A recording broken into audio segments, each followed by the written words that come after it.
नमस्कार, मैं हूँ प्रशांत और हिंदुस्तान के बारे में एक बहुत ही खूबसूरत बात है, वो है विविधता में एकता। लेकिन कई बार यही जो खूबसूरती है, प्रांतवाद में बदल जाती है और बहुत सी मुश्किलें खड़ी हो जाती हैं और ऐसी ऐसे ही कुछ पहलुओं को लेकर आपको देखने को मिलेगी मनोज बाजपेयी की अगली फ़िल्म जिसका नाम है भोसले, जो बहुत ही जल्दी ओटीटी प्लेटफ़ॉर्म पर आने वाली है। और हमारे साथ जुड़ रहे हैं इस वक़्त मनोज और संदीप कपूर जो फ़िल्म के प्रोड्यूसर हैं। बहुत-बहुत शुक्रिया पहले तो हमसे बात करने के लिए। अ सबसे पहला जो मुझे लगता है देर आए दुरुस्त आए, बिल्कुल सही है ये बात इस फ़िल्म के लिए? बताइए। ऐसा हाँ, आप कह भी सकते हैं, बट क्योंकि ये 2018 में फ़िल्म बनी थी और फ़िल्म फेस्टिवल में जानी थी, तो 1 साल का पूरा सर्किट था। फ्रॉम बॉम्बे से लेके बुसान, मामी, कान, सो आई थिंक 1 साल का सर्किट लगता है। तो 2019 में हमने तैयार कर ली थी फ़िल्म। जी, 2020 में मार्च में सोचा रिलीज़ करने को थिएटर पे, वो लॉकडाउन हो गया। जी, सो वो जर्नी, हाँ, 2 साल लग गए पूरे। जी। नहीं, मैं उस वजह से नहीं बोल रहा, मुझे लग रहा है कि एक जो जिस तरह की फ़िल्म है, जो इस तरह का सिनेमा लोग देखना पसंद करते हैं, थोड़ा संजीदा, मीनिंगफुल सिनेमा और जिसमें थोड़ा एक मुद्दा हो, इश्यू हो, ऐसी फ़िल्म ओटीटी प्लेटफ़ॉर्म पर आती है, तो मेरे ख़्याल में एक बहुत जो हॉराइज़न है, वो वाइडन हो जाता है। और बहुत नो वाइड। डाउट हाँ, और नो डाउट कि ये फ़िल्म जो है बहुत सारे फेस्टिवल्स में गई है, बुसान जैसा आप बता रहे, सिंगापुर, मामी, सब जगह दिखाई गई, तारीफ़ भी बहुत हो रही थी और लोग इंतज़ार भी कर रहे थे। तो उस हिसाब से आपको लगता है कि ये एक फ़ेवरेबल या बेनिफिशियल फेयर है? हाँ, बिकॉज़ जो अभी जो टाइम चल रहा है और जो जी, फ़िल्म का मुद्दा है, वो जी, ब्लेसिंग डिस्गाइज़ कहूँगा बहुत अच्छे टाइम पे रिलीज़ हो रही जी, है। और अगर ओटीटी पे हो रही है, तो वर्ल्ड वाइड ऑडियंस आज यहाँ पे भी, इंडिया में भी हो रही है, पूरी वर्ल्ड में सेम टाइम पे हो रही है, जो जी। कि शायद थिएटर में ना हो पाती। मनोज, मेरे ख़्याल में ये मराठी कैरेक्टर आप शायद दूसरी या तीसरी बार एक बार आपने अलीगढ़ में किया और ये तीसरी तीसरी बार कर रहे हैं आप। जी, तो मेरे ख़्याल में वो सब प्रॉब्लम्स तो नहीं होगी जो मराठी एक्सेंट पकड़ना है या बाकी चीज़ें। अगर मैं आपसे पूछूँ बतौर एक्टर, क्योंकि बहुत लोगों से मैंने इसकी तारीफ़ सुनी थी, आपसे भी मैंने इसकी तारीफ़ सुनी थी फ़िल्म की, कि बहुत अच्छी फ़िल्म है। मैंने अभी देख नहीं पाया, अब देखूँगा। तो मैं आपसे पूछूँ कि इसमें चैलेंज आपके लिए क्या था? अपार्ट फ्रॉम अलीगढ़ या गली गुलिया की हम बात करें, तो इसमें आपके लिए चैलेंज क्या रहा? देखिए, जो गणपत राव भोसले है, जी, वो अंदर में वो आदमी सबसे दूर कटने वाला आदमी है। वो जी, ऐसा नहीं है कि समाज से डरा हुआ है, वो समाज जी, से डरता नहीं है। वो पुलिस वाला आदमी है। जी, उसको उसकी ज़िंदगी में प्रॉब्लम है कि उसको वापस उस घर में जाके रहना है, उस चौल में जाके रहना है और उन लोगों से उसको उसको संपर्क साधना पड़ेगा। जी, और वो अपने कमरे में रहना चाहता है, लोगों से उसका बर्ताव ठीक नहीं है, यहाँ तक कि लोग डरते हैं उससे, उसका घर का दरवाज़ा खटखटाने से। वो ड्यूटी पसंद आदमी है, उसको घर पे नहीं रहना है, लेकिन उसको हुँ, रिटायरमेंट लेनी पड़ती है। रिटायरमेंट तो उसकी एज होती है, रिटायर तो होना ही पड़ता है सरकारी आदमी को। तो सबसे बड़ा जो चैलेंज था कि अगर मैं रोल में पूरी तरीके से नहीं हूँ, कि उसके एक छोटे-छोटे नुआंसेस को मैं पकड़ के नहीं रखता हूँ, तो मेरे पास में और कोई डायलॉग का सहारा बिल्कुल नहीं। क्योंकि ले दे के मैंने 10 शब्द बोले हैं, 10 से 15 शब्द बोले होंगे इस पूरी फ़िल्म। अच्छा, डायलॉग का कोई सहारा नहीं। तो ये बहुत बड़ा एक बड़ी चुनौती हो जाती है कि जी, आप बॉडी लैंग्वेज, अ, आँखों से, अपने हाव-भाव से, अपने चलने के पेस से, इन सारी चीज़ों से पे ही डिपेंड करते हैं और ये चीज़ें बहुत डिफ़िकल्ट होती हैं अगर आपकी प्रिपरेशन बहुत लंबी-चौड़ी और इंटेंस नहीं रही। जी, any time you can give away.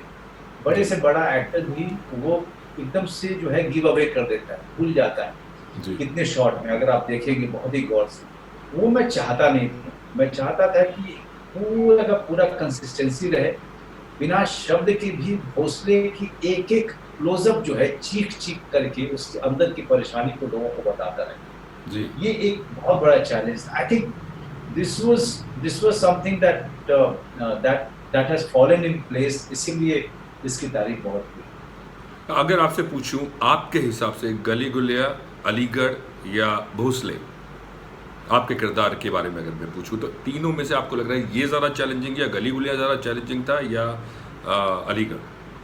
देखिए, चैलेंजिंग तो तीनों ही थे। तीनों अलग-अलग तरीके से चैलेंजिंग थे। तीनों ने बहुत ही ज़्यादा ये प्रिपरेशन डिमांड किया मुझसे। लेकिन in terms of mental peace, वो मुझे गली-गुलिया ने बहुत परेशान किया। ओके। वो यहाँ तक हो गया था उसमें कि मैं थोड़ा अगर अपने आप को संभालता नहीं तो थोड़ा-सा मैं सटक भी सकता था उसमें।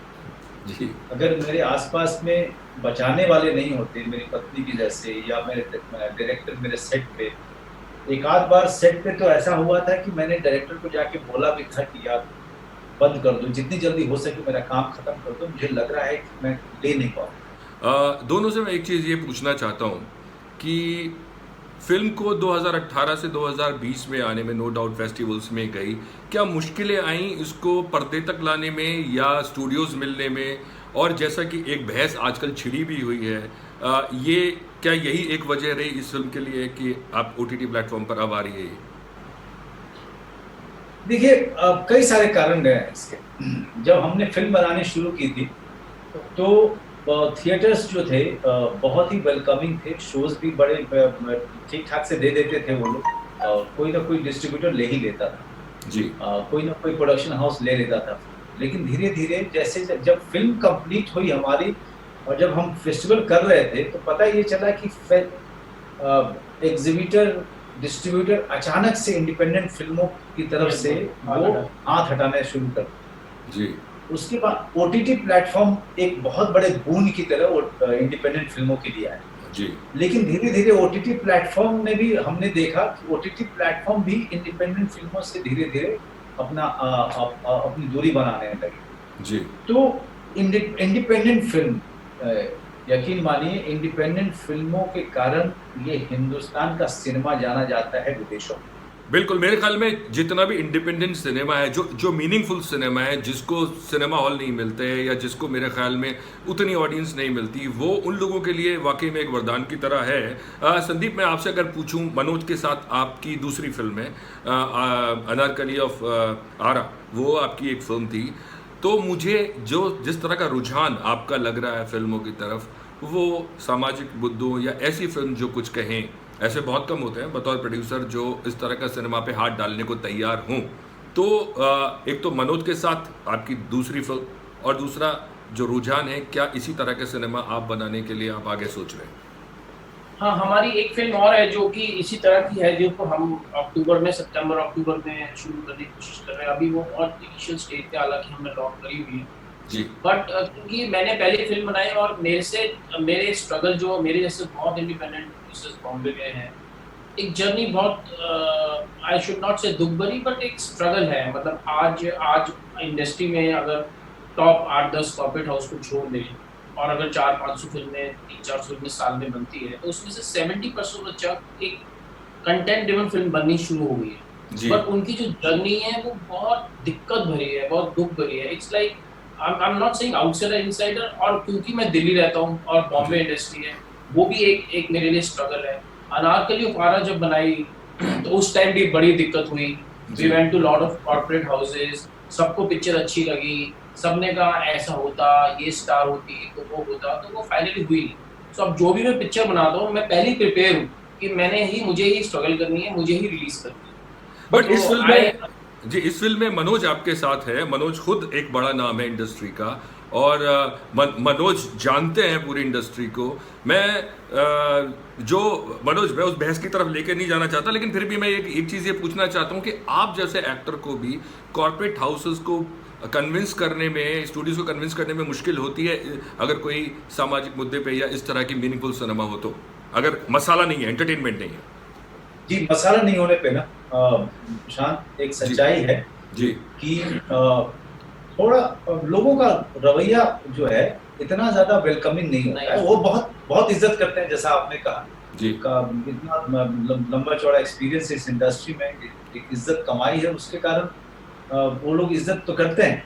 जी, लेकिन जब बात आती है आपके सिनेमा को लेकर के, जी, तो वहाँ पर दिक्कत आती है। क्योंकि अभी भी जो मेनस्ट्रीम माइंडसेट है, जी, उसको हटा पाना लोगों के लिए बड़ा दिक्कत होता है। जब फ़िल्मों की बात आती है, तो मुझे लगता है कि मेनस्ट्रीम माइंडसेट अभी तक गया नहीं, जी, जिसके कारण मीनिंगफुल फ़िल्मों के लिए दिक्कत हो रही। मैं हमेशा कहता हूँ कि ये जो फ़िल्में बनती हैं, जी, 6 करोड़, 7 करोड़, 8 करोड़ मैक्सिमम, जी, उतने में फ़िल्म आपकी पूरी की पूरी कंप्लीट हो जाती है। जी, और मैं एज़ अ मेन एक्टर मैं अपना प्राइस भी कम करता हूँ। जी ताकि ये फिल्म बने। लेकिन जो जो कॉर्पोरेट हाउस है, जो जो बना सकता है, जी। उसकी तरफ से जो है बड़ा रवैया इतना वेलकमिंग होता नहीं है प्रशांत। अगर मैं बात करूं बड़े स्टूडियोज की, जो जिन्होंने एक छोटा विंग शुरू किया था, जो एक नए लोगों को लेके मीनिंगफुल सिनेमा की तरफ कोशिश कर रहे थे, छोटे बजट की फिल्में, उसके तहत भी क्या लोग ये करने को तैयार नहीं है? नहीं, करने को तैयार नहीं है। देखिए ना, कितने सारे कॉर्पोरेट हाउसेज ने बंद ही कर दिए। अगर जी आप उनके पास लेके भी जाते हो, कोई सब्जेक्ट लेके भी जाते हो, जी तो वो कितनी बार तो लोगों ने सुना भी नहीं। उन्होंने भी मनोज जी रहने दो यार, आप कुछ और दूसरा लेके आओ ना, कुछ मिनिस्ट्री टाइप का कुछ ना, जी कुछ और प्रोजेक्ट आप सुनाओ। ये छोड़ देते हैं। तो उनने वो बंद ही कर दिया है लेना जी इंडिपेंडेंट या उस तरह की फिल्में, उस जॉनर की लेनी बंद कर दिया। अब वो साफ साफ बोलते हैं, जी अब वो बड़े ऑनेस्टली साफ साफ बोल देते हैं कि आप अपना टाइम बर्बाद मत कीजिए सुना करके, जी है ना, हम दोनों का टाइम बर्बाद होगा। इससे बेहतर है कि आप कुछ और करते हैं, कुछ और सुनते हैं। कि हर इंसान जो है वो मसाला और एंटरटेनमेंट लेके नहीं आता। जो थिएटर से आता है, जो कहीं से आता है, वो उनकी जो स्क्रिप्ट्स होती हैं वो बहुत डिफरेंट होती हैं, और वो फिर इस एंटरटेनमेंट के जंजाल में फंस के, जहाँ मसाला फिल्मों का है सारा चक्कर, वहाँ वो हिम्मत नहीं कर पाते कि आप उस तरह का सिनेमा बनाए। प्रोड्यूसर ढूंढते ढूंढते उम्र निकल जाती है, एक फ्रस्ट्रेशन भी होता है, और मेरे ख्याल में गुस्सा बहुत से लोग छोड़ के चले जाते हैं, कुछ दूसरे काम में लग जाते हैं। तो जब इस तरह का होता है, आपको भी संदीप टाइम हो गया अभी इंडस्ट्री में, आप भी सीख गए होंगे जो कलाकारी है, जिनको मैं बोलूँ रूल्स हैं सिनेमा के, बट बिल्कुल सीख। जी जी बट मैंने आपको यही बोला कि मैं आप प्रिपेयर होता हूँ, but I should say one thing, जितने बड़े आज की डेट में जितने टैलेंट है इंडस्ट्री में, चाहे वो मनोज वाजपेयी हो, पंकज त्रिपाठी हो, संजय मिश्रा हो, नवाज हो, एंडलेस लिस्ट है। पताल लोग, थैंक्स टू ओटीटी, पताल लोग में इतने सारे एक्टर्स एस्टैब्लिश कर दिए।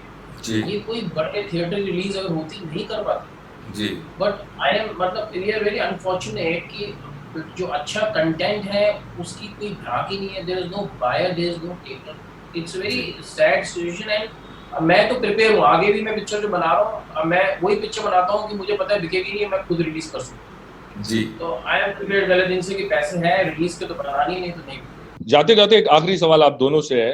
मनोज, आपने काफी कुछ बोला अभी बीच में सुशांत के बारे में, और ये जो फिल्म के बारे में भी हम बात कर रहे थे कि इस तरह की फिल्में जब आती हैं तो उनको सपोर्ट नहीं मिलती है।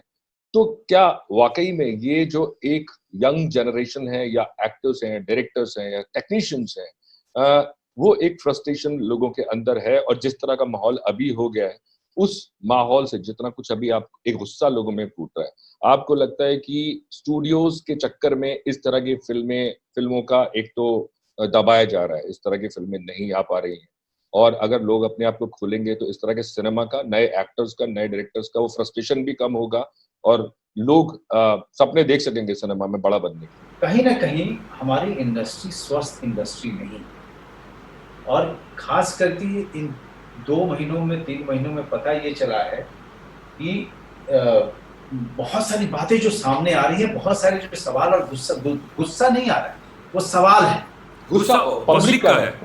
हाँ, पब्लिक का जो गुस्सा है वो सवाल है, वो सवाल पूछ रहे हैं।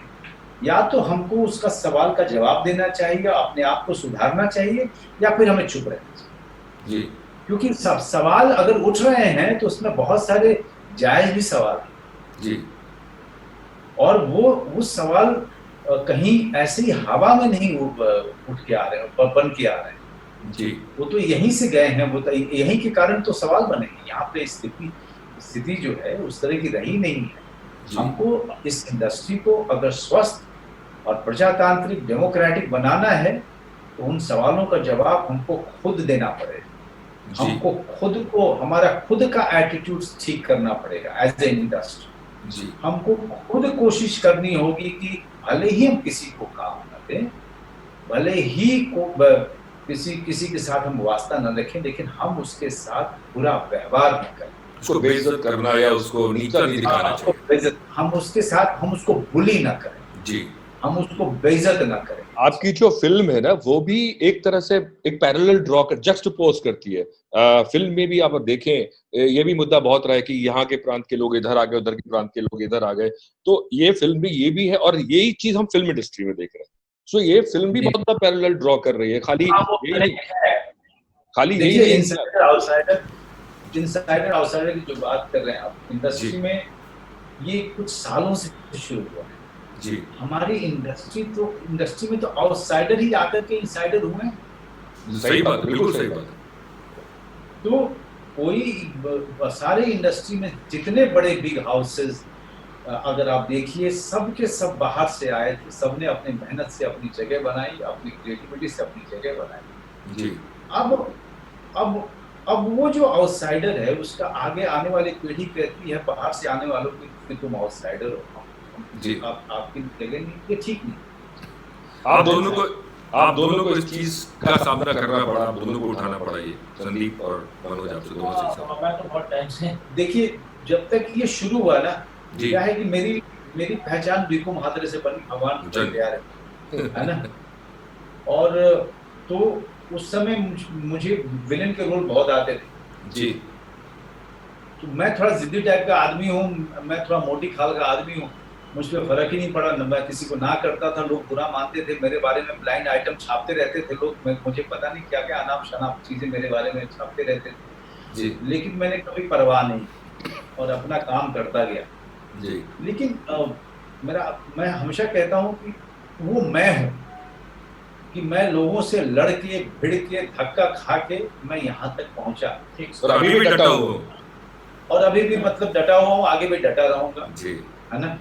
लेकिन कई सारे बच्चे होते हैं जो जिनमें इतनी शक्ति नहीं होती है, मानसिक शक्ति। जी जी बिल्कुल। उनको भी हक है सपने देखने का, जी उनको भी हक है अपने सपनों का पीछा करने का। जी तो हमें उनका सहयोग देना चाहिए, हमें उनके लिए स्वस्थ और डेमोक्रेटिक इंडस्ट्री देनी ही पड़ेगी। बहुत बहुत शुक्रिया हमसे बात करने के लिए और बहुत सारी शुभकामनाएं। Thank you thank you Prashant.